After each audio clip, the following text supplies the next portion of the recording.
बिस्मिल्लाहिर्रहमानिर्रहीम। एक्सरसाइज 1.2 का question number 3 हम हल करने जा रहे हैं। Find A difference B and B difference A. इसको हम कहेंगे डिफरेंस। इसको हम क्या कहेंगे? डिफरेंस। इसको डिफरेंस कहते हैं। अब इसका पहला पार्ट हमें कह रहा है a is equals to curly bracket 4 5 6 and b is equals to 5 6 7 8। a की वैल्यू ये है, b की वैल्यू ये है। सॉल्यूशन हम करेंगे इसका। ये बोल रहा है, सवाल में ही कह रहा है कि a डिफरेंस b और b डिफरेंस a इफ़, यानी कि मालूम करो a डिफरेंस b देन, और ये मालूम करना है ए डिफरेंस b की वैल्यू क्या है। A difference b is equals to A की वैल्यू 4 है और 5 और 6, डिफरेंस b की वैल्यू 5 6 7 8। ए डिफरेंस b, इनों में क्या होता है कि जो कटता है, यानी कि मैं जैसे कि 5 कट रहा है, 5 6 6। अब इन दोनों में से जो भी कटेगा उसको नहीं लिखेंगे, और जो पहली वाली भी उसमें ये जो पहले ए की वाली वैल्यू में से इसमें से 4 उठा के लिखना है। खाली जो कटा नहीं है, सही है, जो कटा नहीं है ये जैसे कि 4 नहीं कटा, इसे लिख देंगे नीचे। 4 आ गया हमारा, ये हो गया है डिफरेंस बी। अब बी डिफरेंस ए कैसे करेंगे? बी डिफरेंस ए, बी की वैल्यू क्या है? बी की वैल्यू हमारे पास जैसे कि 5 6 7 और 8, ठीक है। और डिफरेंस ए की वैल्यू क्या है? इसका यूनिट हो गया ये 4 5 6 curly bracket. B difference A is equals to, क्या कट रहा है? 5 कट रहा है, 5 6 कट रहा है, 6। अब क्या बचा? पहली वाली वैल्यू में 7 8, ये लिखेंगे। इसमें से नहीं लिखेंगे, इसमें से लिखेंगे। जो कटा उससे नहीं लिखेंगे, पहली वाली वैल्यू में से जो बच गया उसे लिख देंगे। जो बच गया उसे लिख देंगे। इसका सेकंड पार्ट जो है हमारे को कह रहा है ए की वैल्यू है 1 3 5 9 11 एंड बी की वैल्यू है 1 3 5 7 11। तो इसको करते हैं हम ए डिफरेंस बी में और बी डिफरेंस ए में, ठीक है। करते हैं हम इसको ए डिफरेंस बी में, पहले करते हैं हम इसको, जो कि हमें मालूम करना है ए डिफरेंस बी। ए की वैल्यू क्या है? वो है ए की वैल्यू, ए डिफरेंस बी पहले लिखते हैं और फिर ए की वैल्यू हमारे पास है 1 3 5 9 11। डिफरेंस बी की वैल्यू है 1 3 5 7 11। A difference B is equals to, क्या कर रहा है हमारा 1 3 5 7 भी नहीं है, 11 है। अब पहली वाली वैल्यू में क्या बच रहा है? 9, वो लिख देंगे, ठीक है। और अब बी डिफरेंस ए, बी की वैल्यू क्या है? 1 3 5 7 11। डिफरेंस ए की वैल्यू क्या है?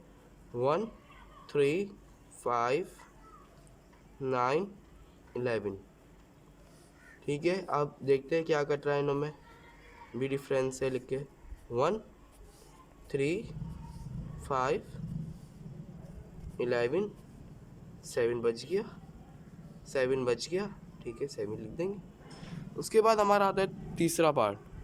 तीसरा पार्ट हमें कह रहा है कि ए की वैल्यू है 0 1 2 3 4 5 6 चलते जा रहेंगे, ठीक है। और बी की वैल्यू 1 2 3 4 5 6 7, ये भी चलते जा रहे हैं।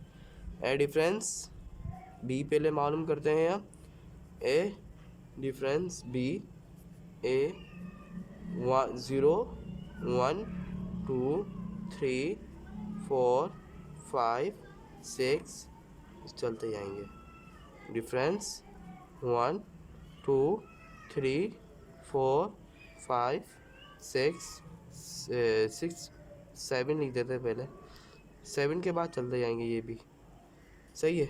ये लातादार चलते जाएंगे। इसकी क्या वैल्यू निकली? 0 तो कट रहा ही नहीं है, ये क्या कर बकाया सारा कुछ कट रहा है। डॉट डॉट भी कट गए, 1 2 3 4 5 6 7 सारा कट गया, 7 सारा कट गया, ये डॉट भी कट गया, 0 बचा, पहली वाली वैल्यू में 0 बचा। डी डिफरेंस ए। अब इसका देखते हैं बी की वैल्यू क्या है। बी की वैल्यू हमारे पास 1 2 3 4 5 7 6 7 8, ये डॉट डॉट डॉट 7 है, मैंने 8 लगा दिया, कुछ नहीं है। डॉट जो है ये नंबर वाइज होते हैं, नंबर होते हैं इसमें। डिफरेंस अब ए की वैल्यू क्या है? 0 1 2 3 4 5 6 डॉट डॉट डॉट। क्या कट रहा है? क्या कट रहा है? सारा कट रहा है। अरे ये क्या हुआ? सारा कट रहा है, सारा कट गया। 1 2 3 4 5 6 7 8 9 7 8 7 8 सारा कट गया, डॉट भी कट गया, सारा कुछ हो गया। डॉट जहाँ होते हैं वहाँ नंबर होते हैं। 7 8 के बाद में नंबर है 9 10, लातादार चलते जाएंगे। अब क्या बचा हमारे पास? क्या बचा? अब कुछ बचा ही नहीं है, क्या लिखेंगे हम? क्योंकि 0 बचा है इसमें, बी वाली वैल्यू में, इसमें हम लिखेंगे ही नहीं, क्योंकि हमें बी वाली वैल्यू में से पहली वाली वैल्यू में से लिखना है, जो बचेगा वो लिखना है। इसमें बच रहा ही नहीं है, क्या करें? डी डिफरेंस ए, कर्ली ब्रैकेट खाली, कुछ भी नहीं है इसमें। Okay answer. उसके बाद सॉल्यूशन, चौथे सेट का करते हैं हम। A set of first 6 multiples of 3 and B set of first 6 multiples of 4। क्या कह रहा है ये? कि 6 नंबर हो, 6 नंबर कौन से हो जो 6 से मल्टीप्लाई होते हो। जैसे कि ए डिफरेंस बी लिख के उसके बाद ये मालूम करना है हमें, और ए डिफरेंस बी, ठीक है। अब सेट ए की वैल्यू क्या निकलेगी? ये 3 6 9, जो 6 नंबर लिखने जो 3 के टेबल से मल्टीप्लाई होते हों। 3 6 9 12, ठीक है, 12 15 18, ये 6 नंबर हो गए डिफरेंस। अब बी की वैल्यू ये बोल रहा है कि 4 नंबर 6 नंबर ऐसे लिखो जो 4 से मल्टीप्लाई होते हो। 4 8 12 12 16 18 1 2 3 4 5 18, आगे क्या लिखेंगे? ओ सॉरी 16 16 16 20 आएगा इधर, 12 16 20, ठीक है, 20 आएगा इधर, 20 24। क्या कट रहा है इन दोनों में से? 12 कट रहा है, 12 कट रहा है। अब पहली वाली वैल्यू में से जितने ही बचे वो सारे आ जाएंगे, ठीक है। ए डिफरेंस बी 3 बच रहा है, 6 बच रहा है, 9 बच रहा है, 15 बच रहा है, 18 बच रहा है। पहली वाली वैल्यू में से सारे आ गए, ठीक है। अब बी डिफरेंस ए, बी डिफरेंस ए, बी की वैल्यू क्या है? ये रही, जो 4 के टेबल से मल्टीप्लाई 6 दफ़ा हमें मल्टीप्लाई करने हैं। 4 8 12, सही है, 12 16 20 24, ठीक है। डिफरेंस ए की वैल्यू क्या है? 3 के टेबल से मल्टीप्लाई होते हुए 6 दफ़ा। 3 6 9 12 15 18, ठीक है। क्या कट रहा है? कट रहा है 12 गया, उसके बाद जितने ही बच्चे पहली वाली वैल्यू में से वो लिख देंगे। बी डिफरेंस ए, ठीक है। 4 8 16 20 24 That is your perfect answer.